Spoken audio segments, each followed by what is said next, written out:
Bonjour à tous, c'est parti pour une revue d'actualité de cette semaine bien chargée. Commençons par une déclaration de l'ex-président russe Dimitri Medvedev. Il a dénoncé à juste titre sur son canal Telegram l'hypocrisie habituelle américaine sur la situation en Ukraine et au Proche-Orient.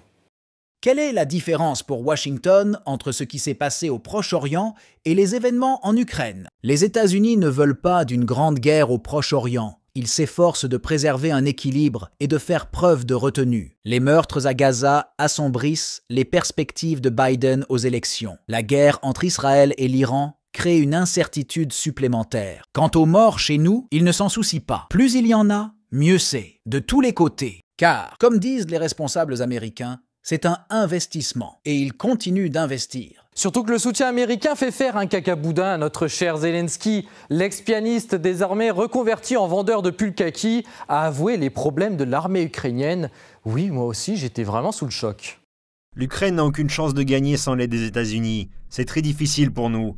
Nous combattons une immense armée. C'est quoi ça la Russie là? C'est quoi ce pays là? C'est quoi cette armée? C'est tout ça la Russie. Tout ça là? Tout ça là. Et nous, on est où nous? Nous c'est quoi? C'est là. Ça là? Aujourd'hui, le ratio de munitions d'artillerie en Ukraine est de 1 pour 10 et le rapport des avions est de 1 pour 30 en faveur de la Russie. Imagine 2 minutes. Un Russe, il est comme ça, il boit sa vodka. Il voit arriver des fantassins, des chameaux, des boctins. Ah, c'est la surprise quand même. La Fédération de Russie nous attaque avec des avions à 300 km de distance. Nous n'avons pas d'armes pour les abattre actuellement. Il y a un problème avec les missiles, ils ne dépassent pas 200 mètres. Aujourd'hui, la Russie veut détruire l'Ukraine. Ils n'ont pas besoin de négociations de paix. J'ai jamais dit d'attaquer la Russie.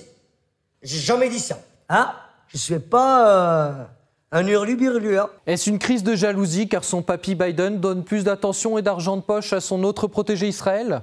LCI, j'espère que vous prenez des notes des propos de votre commanditaire kievien, parce qu'après toutes ces années à dire que tout est beau et que tout est magnifique en Ukraine, il va falloir arriver à faire passer la pilule. Enfin là, c'est plutôt la pastèque. Surtout que l'Europe continue d'acheter énormément de gaz russe. Comme d'habitude, faites ce que je dis, mais pas ce que je fais. Le géant gazier russe Gazprom a annoncé avoir livré plus de 40,7 millions de mètres cubes de gaz à l'Europe, rien que pour la journée du 2 janvier, via le territoire ukrainien. Les Européens n'avaient-ils pas dit ne plus vouloir de gaz russe? Surtout que nous ne parlons que d'une partie de l'approvisionnement, alors qu'il y a aussi via les bateaux ou d'autres gazoducs.